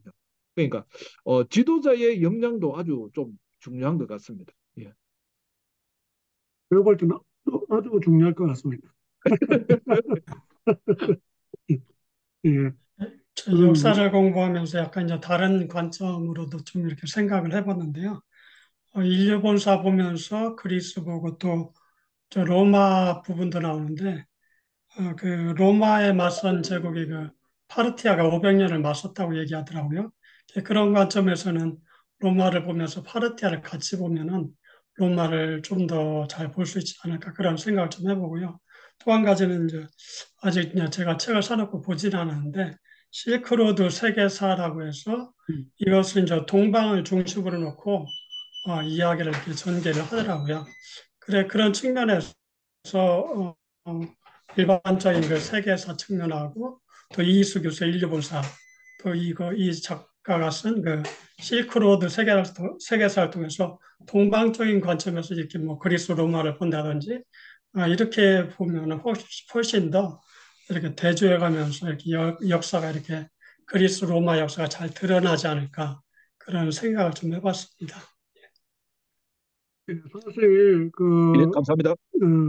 뭐 개인적인 뭐 생각이긴 하지만 그 역사에 대한 올바른 이해 이게 참 너무너무 중요하다고 생각하고 또 역사 의식 올바른 역사 의식 이걸 단순히 뭐 우리가 이제 옛날에 역사 배울 때는 뭐 성모 현도 외우고 뭐 사람 이름 외우고 뭐 이렇게 했는데 그게 중요한 게 아니고 그 역사에서 배울 수 있는 여러 가지 이제 교훈들이 있는데 그런 것을 이제 망각하고 아주 단편적인 어떤 그런 지식만 가지고는 아무 의미가 없다고 이제 생각하거든요. 그래서 저는 뭐 개인적으로 역사에 대해서 많은 관심은 가지고 있는데 실제 공부를 깊이 하지 못해가지고 이런 시간을 통해서라도 좀 이제 배우고 하긴 하는데 그래서 그 역사관이라고 하는 게 또 있잖아요. 그 이제 백 목사님 이야기하셨지만은 우리가 지금은 이제 탈유럽의 시각으로 보려고 하는 이런 시도를 많이 하고 이제 워낙 그 서구 중심적인 그런 사고, 역사관, 그런 이해, 가치관 이런 거에 영향을 받다 보니까 우리도 알게 모르게 그게 쇠뇌돼 가지고 우리가 뭔가 아주 열등한 그런 사람들인가 이렇게 이제 오해를 하는 그런 경우도 많이 있잖아요. 뭐 그렇다고 해가지고 우리가 뭐 생각보다 훨씬 뛰어난다 뭐 이렇게 또 이야기해서는 안 되지만 그게 각자 그 당시에 또 어떤 그 나라라든지 거기에 이렇게 위치한 어떤 거기에서 그 나라가 어떤 그 국민이 어떻게 했는가는 그런 데서 여러 가지 우리가 배울 점들이 참 많이 있겠다. 그런 좀 생각을 하게 되고 우리가 뭐 역사를 공부하는 게 참 중요한데 우리가 기독교가 또 역사의 종교이기도 하기 때문에 이런 걸 통해 가지고 이제 우리 기독교의 역사의 중요성도 또 이제 알게 되고 또 거기에 지금 그런 역사와 더불어서 기독교의 역사가 서로 영향을 주고받고 하는 뭐 이런 것들이 더 많이 있잖아요. 그런 과정에서 다음 주에 그 로마를 배우면은 또 그런 것이 더 많이 나올 것 같고 또 그런 걸 제대로 할 때 성경의 그 배경을 더 이해해서 성경 본문을 이해하는데 좀 더 바르게 이해할 수 있는 그런 좋은 기회가 되지 않겠나 그렇게 생각합니다. 그래서 요즘 보면은 그 초대교회 그 당시에 그 배경이 되는 거기에 대한 연구한 그런 책들이 많이 또 나오고 그런 것들이 밝혀지면서 성경 본문에 대한 그 이해가 더 풍성해지고 올바르게 또 이해할 수 있는 그런 측면이 나는 많이 있다고 보거든요. 그래서 우리가 두루두루 이 성경의 역사뿐만 아니라 세계사, 그다음에 또 우리는 이제 대한민국의 국민으로서 그동안 이제 역사의 어떤 흐름 이런 것을 우리가 좀 잘 알고 특별히 엄석근 선생이 쓴 뜻으로 본 한국사, 그죠?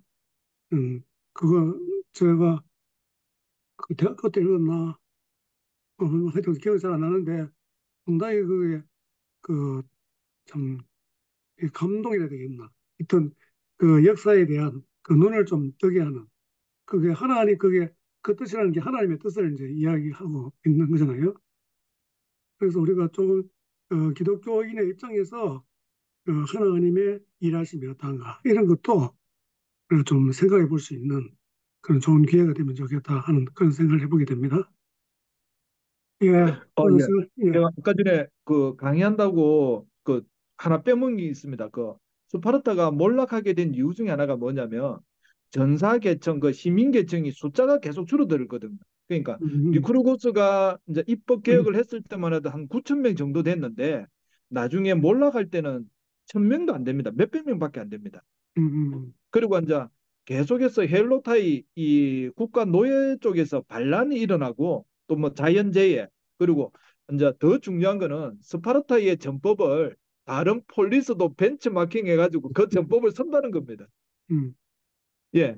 그리고 스파르타가 한 번 더 개혁을 해야 되는데 기득권층이 그 개혁을 안 하면서 스파르타도 역시나 이제 몰락의 길로 가면 나중에 로마에 흡수합병되거든요. 예.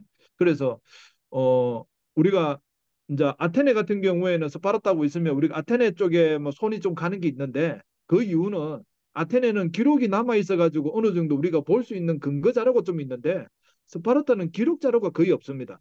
그 스파르타의 기록 조금 남아 있는 것도 뭐 누구 거냐면 그 크세노폰 소크라테스의 제자인 크세노폰이 지은 헬레니카나 또는 다른 좀 작품에서 그리고 우리 투키디데스의 펠로폰네 전쟁사에서 이제 스파르타 듣다 이 정도 나와 있지 스파르타 본국에서 지은 기록은 거의 없습니다. 그리고 음, 유물 유적도 거의 없고요. 거의 완전 음, 폐허가 돼. 근데 아테네는 뭐 지금도 뭐 좀 찌그러져 있습니다만 파르테논 신전 가지고 묵고 살 수 있는 길이 있는데 스파르타는 그게 전혀 없어요. 예. 음. 예, 어제는 뭐 감사합니다. 좋은 그 강의 해주셔서 감사하고 거기 강의 중에 언급하신 그 책은 나중에 단톡방에 좀 올려주시면은 사람들이 다 좀 알고 좀 참고도 할 수 있도록 그래 하겠습니다. 예, 오늘 뭐 열강을 해주셨는데 마지막 기도까지 좀 해주시고 마치면 좋겠습니다. 사랑의 하나님 아버지 고맙고 감사함을 드립니다. 역사를 아는 민족이 남에게 지배를 받지 않는다는 격언이 있는 것처럼 우리 기독교인들이 먼저 역사에 눈을 뜨고 시대의 흐름을 제대로 분별하여서 아버지 뜻이 어디 있는가를 바로 알고 그것을 먼저 실천할 수 있는 우리 그리스도인들이 되게 하여 주시옵소서. 오늘 늦은 밤입니다. 평안한 밤을 허락하여 주시고 내일 복된 주일 각 처소에서 하나님께 아름다운 예배를 드리게 하여 주시옵소서. 또한 이 모임을 섬기시는 우리 우재영 목사님 영육간의 강건함을 허락하여 주시옵소서. 특별히 허리 부분에 통증이 있는데 주님 치유하여 주시옵소서. 그렇게 하실 하나님을 찬양하며 예수님의 이름으로 기도드리옵나이다. 아멘. 예, 예, 감사합니다. 우리 또 다음에 또 감사합니다. 뵙겠습니다.